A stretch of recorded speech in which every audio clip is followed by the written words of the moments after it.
एक बार नारद जी समस्त तीर्थों का भ्रमण करने के लिए गए। नारद जी कहाँ कहाँ गए? पुष्करम चा प्रयागम चा काशीम गोदावरीम तथा हरिक्षेत्रम कुरुक्षेत्रम श्रीरंगम सेतुबंधनम।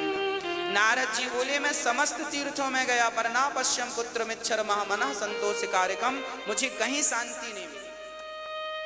नारद जी सारा संसार, एक बार नारद जी आ गए आपके यहाँ, वृंदावन भी आए और हैदराबाद भी गए। नारद जी काहे को गए?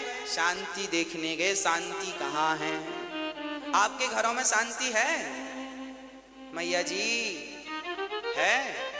एक मैया बोली गुरुजी जब से हमने कथा सुननी शुरू की तब से बहुत शांति है। हमने कहा कथा शांति ही देती है। भागवत जी चित्त को शांत करती है, हृदय को शुद्ध करती है और घर में शांति का वातावरण उत्पन्न करने वाली भागवत जी हैं। नारद जी बोले मुझे कहीं शांति नजर नहीं आई। क्या नजर आया फिर? बोले तरुणी प्रभुता गे है। घर में नई नई बहुओं की चल रही है, सासू माँ की कोई पूछ ही नहीं। नारद जी कह रहे हैं या हम नहीं कह रहे हैं? नारद जी कहते हैं सासू माँ की कोई पूछ नहीं है। अच्छा सासू माँ की पूछ है कि नहीं? मैया आपकी पूछ है? हाँ, हनुमान जी की तो पूछ थी, आपकी है कि नहीं राम जाने? है पूछ? है। सारा झगड़ा इस पूछ का ही है। महाराज जी हमें पूछा नहीं, महाराज जी हमें बैठने को भी नहीं पूछा, महाराज जी हमें चाय को भी नहीं पूछा।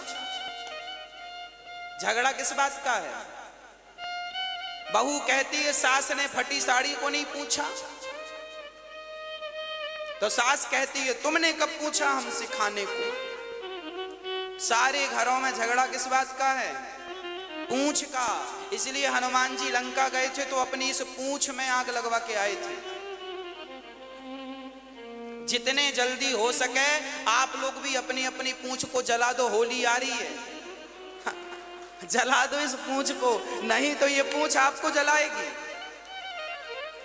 ये जो अहंकार की पूंछ है ना, हमें नहीं पूछा, हमें नहीं पूछा, अरे नहीं पूछा तो नहीं पूछा, तुम काहे मरे जा रहे हो? क्यों परेशान हो रहे हो?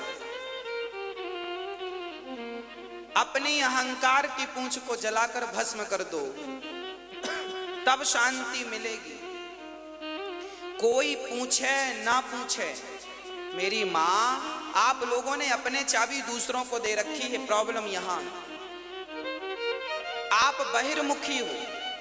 देखना दो बातें हैं। एक व्यक्ति वो है जो बहिर्मुखी है। बहिर्मुखी किसे कहते हैं? जो बाहर ज्यादा देखता हो। एक व्यक्ति वो होता है जो अंतर्मुखी होता है। बाहिर्मुखी वाला व्यक्ति ऐसा होता है, आपने हमें गाली दी हमें बुरा लग जाएगा, हमें फलाने ने गाली दी। ये बाहिर्मुखी आदमी है। स्त्री और पुरुष दोनों को बोल रहा हूं। आप बहिर्मुखी हैं तो सास की बात बुरी लगेगी, बहू की, जेठानी की, देवरानी की, पड़ोसी की, पड़ोसन की, सबकी बात बुरी लग सकती है। हमें पूछा नहीं क्योंकि आप बहिर्मुखी, आप बाहर के व्यवहार को देख रहे हैं। जबकि अंतर्मुखी, अंतर्मुखी कौन है? जो बाहर से कोई मतलब ना रखे, जो अंदर में भगवान का चिंतन करता हुआ, सबको भगवान जानकर प्रणाम करता हुआ आगे बढ़ता रहे, वह व्यक्ति अंतर्मुखी है, शांत चित्त। उसे कोई फर्क नहीं पड़ता कि आप हमें गाली दे रहे हैं या आप हमारे सामने हाथ जोड़ के खड़े हैं, कोई फर्क नहीं पड़ता। जो व्यक्ति बहिर्मुखी है आज वो व्यक्ति बहुत दुखी है। हमारे साधु संत जो जंगल में जा जा के उल्टे लटके रहते हैं, भजन करते हैं, ये क्या कर रहे हैं? ये अपने आप को अंतर्मुखी ही तो बना रहे हैं। और ये जरूरी नहीं है कि आप घर छोड़ के जंगल जाएं तो अंतर्मुखी बने। आप पत्नी पति परिवार के बीच में रहकर अंतर्मुखी बनिए। सुदामा जी अंतर्मुखी थे, पत्नी के साथ और बच्चों के साथ रहते थे। मिल जाए तो खा लेते थे, नहीं मिले तो भूखे रह जाते थे। ना शिकायत करते थे, ना किसी से झगड़ा करते थे। अंतर्मुखी। कोई गाली दे दे, चल भैया हमने कोई पाप किया होगा जिसका परिणाम हमें गाली के रूप में मिल गया। कोई दो थप्पड़ गाल पे जमा दे तो कोई बात नहीं भैया, हमने कोई पाप किया होगा तो थप्पड़ हमें दो पड़ गए, कोई बात नहीं। हम भगवान का चिंतन करने आए। हमें 100 साल तो जीना है, 100 साल में भी 20 साल निकाल दो। 10 साल तो कुछ समझ में ही नहीं आया, छोटे थे, कपड़े पहनने का भी ज्ञान नहीं था। 10 साल के बच्चे को भी ठीक से कपड़ा पहनना नहीं आता, माँ पहनाती है। चलो कपड़ा पहनना आ भी जाए तो उसके कोई बहुत अच्छा सांसारिक क्रियाएं नहीं आती। 10 साल वो निकाल दो और बाद के 90 साल के बाद जिंदा रह गए तो ना चलना आएगा ना खाना आएगा, तो 20 साल या 80 साल की एज बची। यदि 100 साल के हो तो 80 साल पकड़ के चले। ये 80 साल हमारे पास हैं, उसमें भी हमें 80 साल में 40 साल तो सोना है। पूरी रात सोता है, 12 घंटे का दिन 12 घंटे की रात, तो 40 साल सोना, बचा कितना? 40 साल। और 40 साल में फिर नहाने का समय, खाने का समय, झगड़े का समय, निंदा चुगली का समय, ये सब निकालने के बाद तुम्हारे पास बचा कितना? और जो समय बचा है वो 25, 30, 40 साल बचा है, जो 30 साल बचा है उसमें भी तुम झगड़ा ही करोगे।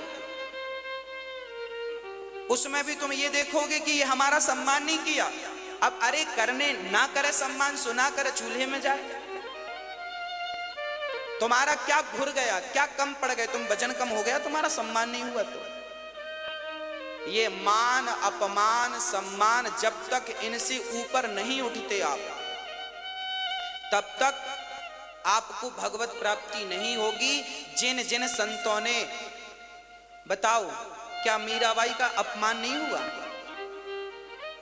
क्या मीराबाई को राणा ने यह नहीं कहा कि तूने मेरा कुल बिगाड़ दिया, संतों के बाबाओं के बीच में जा जा के नाचती है? कहते थे इसने तो कुल का नाश कर दिया, बाबाओं के बीच में जाती है, चरित्र बिगाड़ के आती है। क्या क्या ना कहा मीरा को, चरित्र से गिरी कहा, जहर पिलाया उसके ससुर ने, पर क्या हुआ? मीराबाई क्या अपमान में उलझी? बोलो। अब वो मीरा झगड़ा करती, लो मेरी सास मुझे तो चरित्रहीन कह रही है। आपको कोई जरा कह दे कि तुम जरा ऐसी हो वैसी हो तो आप झगड़ा करने लगोगी, आप बात विवाद करने लगोगी। बात विवाद में आपको नींद नहीं आएगी, समय वेस्ट होगा। जो समय भगवान के चिंतन में जाना चाहिए था वही समय अब बात और विवाद में जा रहा है। हाँ या ना? नुकसान किसका है?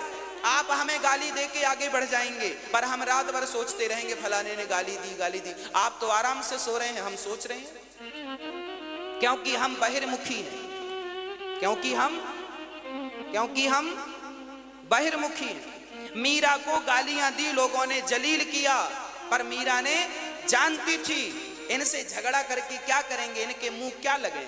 वो इस मान अपमान से ऊपर उठ चुकी थी। वो स्त्री मान अपमान से, बोलो मेरी मां। हाँ, तो आप लोग कब उठोगी? कब? डेट बताओ।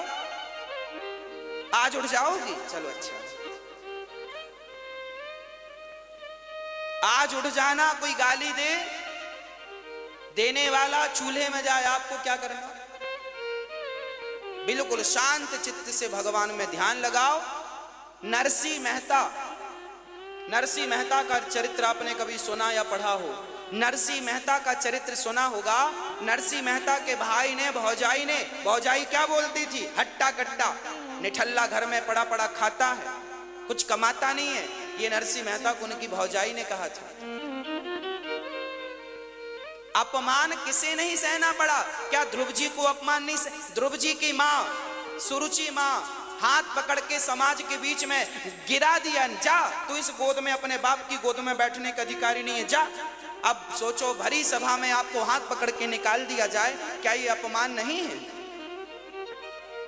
आप लोग यहाँ तो 500 लोग बैठे हैं, 1000 लोग बैठे हैं, उस सभा में लाखों लोग बैठे थे जहां ध्रुव जी का हाथ पकड़ के नीचे गिराया गया था। उनकी सौतेली माँ ने गिराया, पर धन्य है ध्रुव जी। उनकी माँ के पास जब वो गए कि माँ मेरा अपमान कर दिया माँ ने, तो मान अपमान उनकी सुनी थी। माँ ने समझाया, बेटा मान अपमान त्याग दे, कोई तेरा अपमान नहीं करता, कोई तेरा सम्मान नहीं करता, जा मान अपमान का त्याग करके मन भगवान में लगा। और जब मान अपमान से मन को हटाकर भगवान में मन लगाया तो उन्हें भगवान प्राप्ति होगी। भगवान और झगड़ा करो, तुमने हमारा अपमान किया, हमारे बेटे का, हम भी तुम्हारा करेंगे, फिर करो झगड़ा, इसी में समय गुजरेगा, कोर्ट कचहरी भी जाना। तो ये करने आए हो क्या? बाहिर्मुखी बनोगे तो बहुत झगड़े हैं। बाहिर्मुखी इंसान कभी हंसता नहीं है, बाहिर्मुखी इंसान कभी ठहाका नहीं लगाता, हमेशा ही रोता रहता। बाहिर्मुखी है ना, बाहर की तरफ देखता। अंतर्मुखी बनो। क्या बनो? अंतर्मुखी बनो। बाहर की तरफ देखने ही नहीं। अपमान हो रहा है, सम्मान, गुण दोष दृशिर दोषा, गुण दोष दोनों ही ठीक नहीं है। आप हमारी ज्यादा प्रशंसा करें वो भी अच्छा नहीं है, और आप हमारी ज्यादा निंदा, देखो आप हमारी निंदा करोगे तो भी हमें लगेगा लो हमारी निंदा कर रहे हैं, तो हम आप हमारी निंदा करोगे तो फिर हम आप में ही उलझ जाएंगे, आपको सफाई देने लग जाएंगे, नहीं भाई ये नहीं ये नहीं ये नहीं ये नहीं, समय वेस्ट हो जाएगा। और आप हमारी प्रशंसा करोगे तो भी हम उलझ जाएंगे, भाई आप हमें अच्छा कह रहे हैं, हम भी सुनने लगेंगे बैठ के। तो प्रशंसा और निंदा, स्तुति और आलोचना दोनों ही बंधन है। ना तो स्तुति में उलझना, ना तो आलोचना में उलझना, इन दोनों से आपको ऊपर उठना है। बोलो मेरी मां, उठोगी? इन दोनों से ऊपर उठना। यही जब आप इन दोनों से ऊपर उठ जाएंगे ना, तब ये जो तुम्हारा मनुष्य तन है ना, फिर जीने का मजा है। अभी कहां मजा है? अभी आदमी जिंदगी जी नहीं रहा है, अभी तो रो रो के गुजार रहा। महाराज जी चल रही है, गुजर रही है। कोई आनंद मिला आपको जीवन में? पूरी जिंदगी रो रो के मर जाओगे। क्यों मर जाओगे? क्योंकि तुम बहिर्मुखी थे, बहिर्मुखी हो और बहिर्मुखी मरोगे। अंतर्मुखी होके मरोगे ना, तो मरना भी उत्सव बन जाएगा। जीना और मरना दोनों आनंददायक हैं, पर उनके लिए जो अंतर्मुखी